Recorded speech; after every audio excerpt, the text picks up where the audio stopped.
कुछ थोड़ी सी रास की बात आप लोगों को बताता हूँ, फिर शुरू करूँगा। मैं बैठा था छगन भुजबल साहब के पास, मैंने कहा यहाँ तो बहुत बड़े बड़े लोग बैठे हैं साहब, तो मुझे किसका नाम लेना चाहिए, अगर कोई मुझे लिख के दे देगा तो मैं बोल दूँगा। वो मुझे सब नहीं, मैं कुछ को पहचानता हूँ, कुछ को नहीं भी पहचानता। तो मुझे उन्होंने हुक्म किया किसी को, और एक लिस्ट मेरे पास आ गई जो काफ़ी लंबी है। तो मैंने कहा कि भुजबल साहब ये लिस्ट तो बहुत लंबी है, तो कहले ऐसा कीजिए कि आप मेरा नाम मत लीजिएगा, या लीजिए तो एंड में ले लीजिएगा। तो वो तो मैं नहीं करूँगा, इसलिए कि मुझे अगले साल भी आना है। लेकिन ये कि मैं इस नतीजे पे पहुँचा कि जब मैंने नाम गौर से पढ़े कि ये इतने बड़े लोग हैं और इतने रिस्पेक्टेड लोग हैं और इतने माननीय लोग हैं कि इनका नाम मैं लूँ तो इनके सम्मान में कोई इजाफा नहीं होने वाला, बढ़ने वाला नहीं, वो पहले से है, इन्हें मेरी ज़रूरत नहीं है।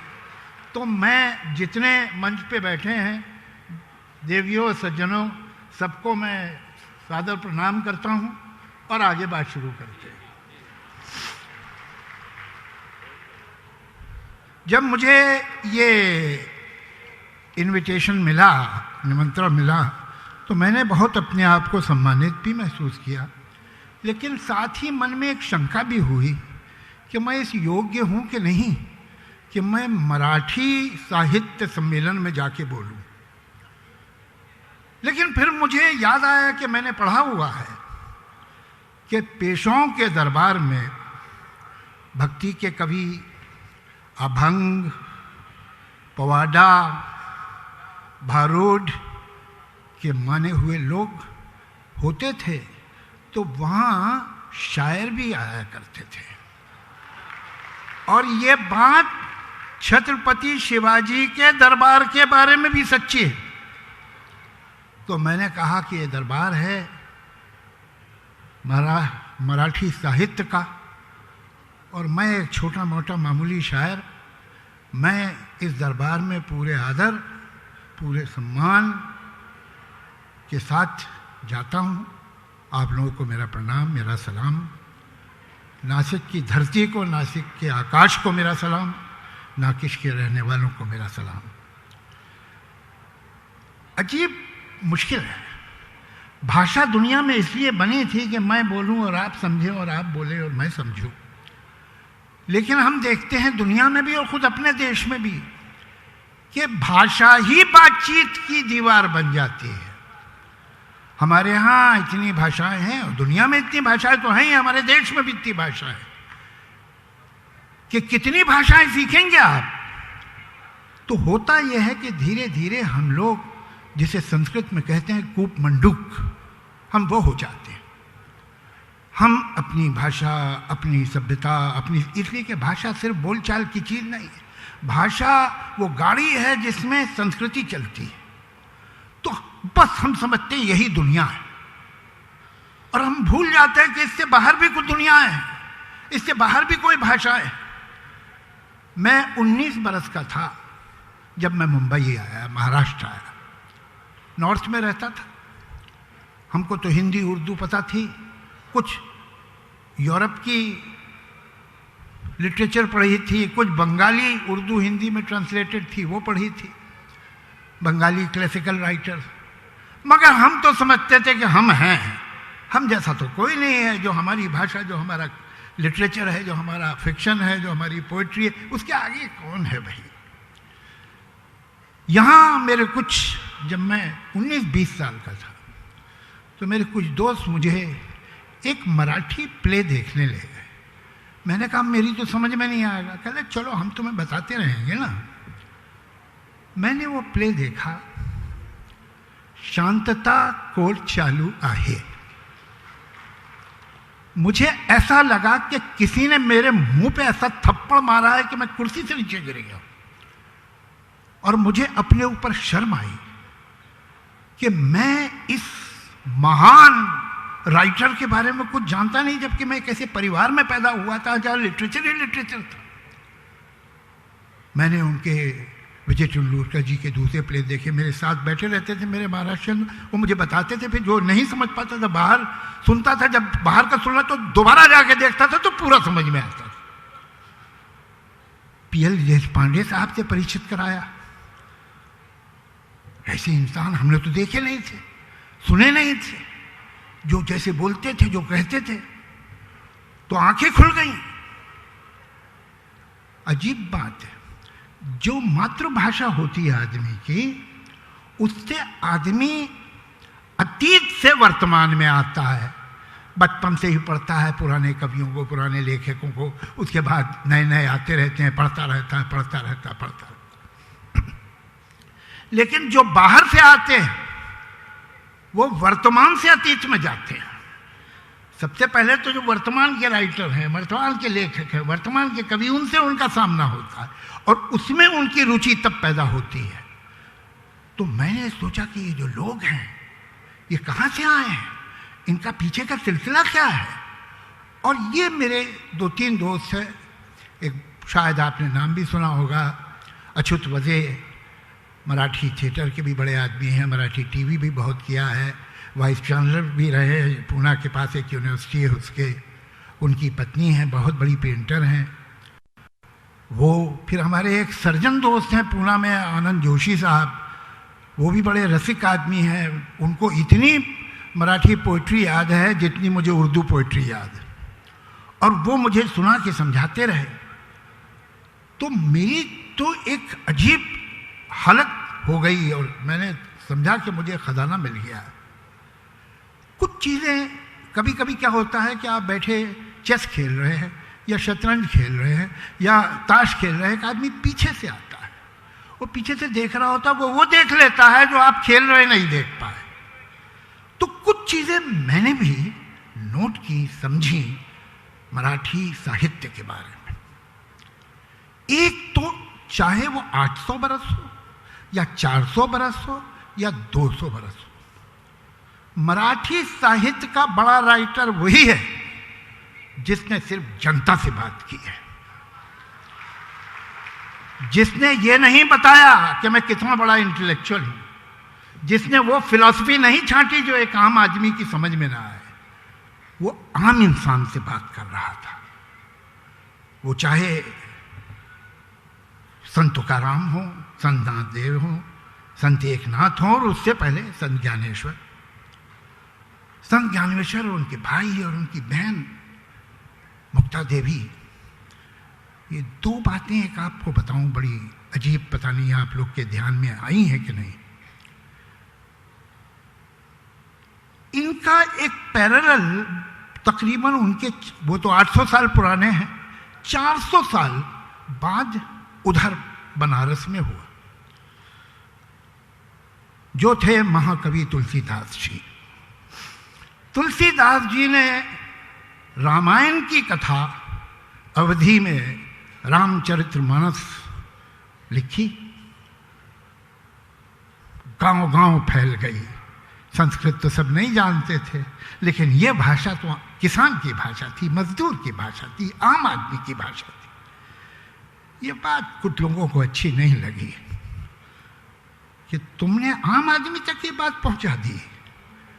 उनका सोशल बाइकॉट हो गया और उस पर उन्होंने एक चौपाई लिखी तुलसीदास जी ने, धूत कहो अवधूत कहो रजपूत कहो जुलाहा कहो, कोहू की बेटी से बेटा न ब्याह, कोहू की जात बिगाड़ न चाहूं, मांग के खइबो मस्जिद में सोइबो, लेबे का एक न देबे का 2,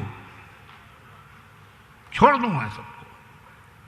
हम ये देखते हैं, ये बड़ा पैरेलल है कि जब कोई राइटर जनता को ज्ञान देने की कोशिश करता है, आम इंसान को जगाने की कोशिश करता है, उसको अच्छे संस्कार, उसको उसका ऐतिहासिक जो मिरास है, जो उसका गौरव है, उसे देने की कोशिश करता है, तो ये बात कुछ लोगों को बहुत बुरी लगती है।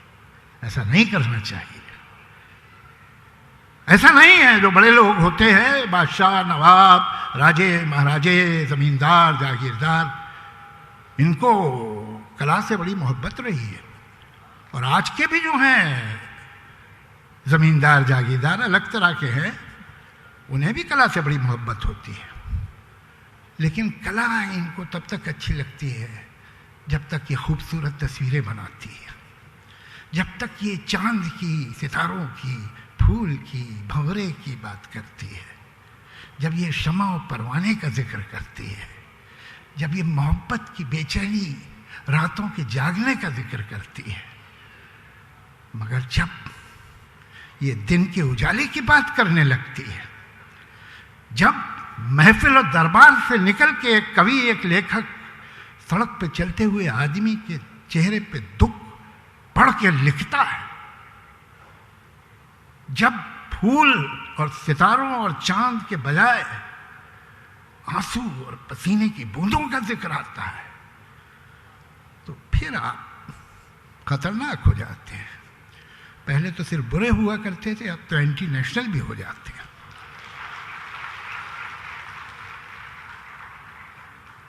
किस्सा क्या है, हमारे देश में रोशनी के बहुत सारे आइलैंड हैं, टापू हैं, लेकिन वो एक दूसरे से कनेक्ट नहीं, वो एक दूसरे के बारे में जानते नहीं। दूसरी एक बहुत अहम बात जिस पे मराठी भाषा और मराठी समाज जितना भी गर्व करे कम है।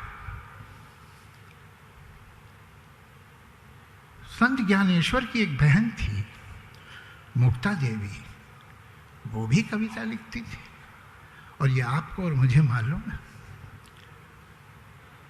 यूरोप में तो कोई 800 साल पहले कोई लिखने वाली नहीं थी।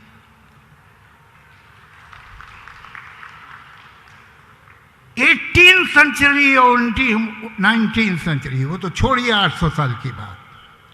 फ्रांस में एक बहुत बड़ी नॉवेलिस्ट जॉर्ज सैंड मर्द के नाम से लिखती थी। इंग्लैंड में एक औरत जॉर्ज एलियट के नाम से लिखती थी, बिग राइटर, मगर सूडोनिम से लिख रही। औरत कैसे लिख सकती है? 200-250 बरस पहले हमारे पास 800 साल पहले की कवित्री है, हम उस पर गर्व कर सकते हैं। बहुत बड़ी बात, ये मामूली बात नहीं है। ये ब्रॉन्टे सिस्टर, ये 18-19 सेंचुरी की हैं। ये तीनों बहनों ने पहले पुरुष के नाम से लिखा, फिर वो बात खुल गई पब्लिशिंग हाउस से, और लोगों को मालूम हो गया कि ये नॉवेल्स औरतें लिख रही हैं। तो दुख से बताता हूं आपको, इसलिए कि इसमें कुछ ऐसे बड़े बड़े राइटर्स के नाम हैं जिनमें से कुछ मुझे बहुत पसंद हैं। उन बड़े बड़े राइटर्स ने इन औरतों से कहा कि तुम्हें क्या अधिकार है लिखने का, बाकियों को तो छोड़िए। बड़े बड़े राइटर्स बोल रहे थे। अब ये हमारे यहां देखिए, हमारे ये भी थी, इसके बहुत बाद एक आई बहनिया देवी, वो भी थी, बाई बहनिया बाई, ये भी थी। हमारी मीरा तो इनके 400 साल, 350-400 साल पहले हुई, लेकिन मुझे ध्यान नहीं है कि 800 बरस पहले सिवाय मराठी के हिंदुस्तान की किसी भाषा में कोई नॉन पोइटेस थी। तो हैरत की बात नहीं है कि हिंदुस्तान की पहली लेडी डॉक्टर जो है वो भी एक महाराष्ट्रियन थी।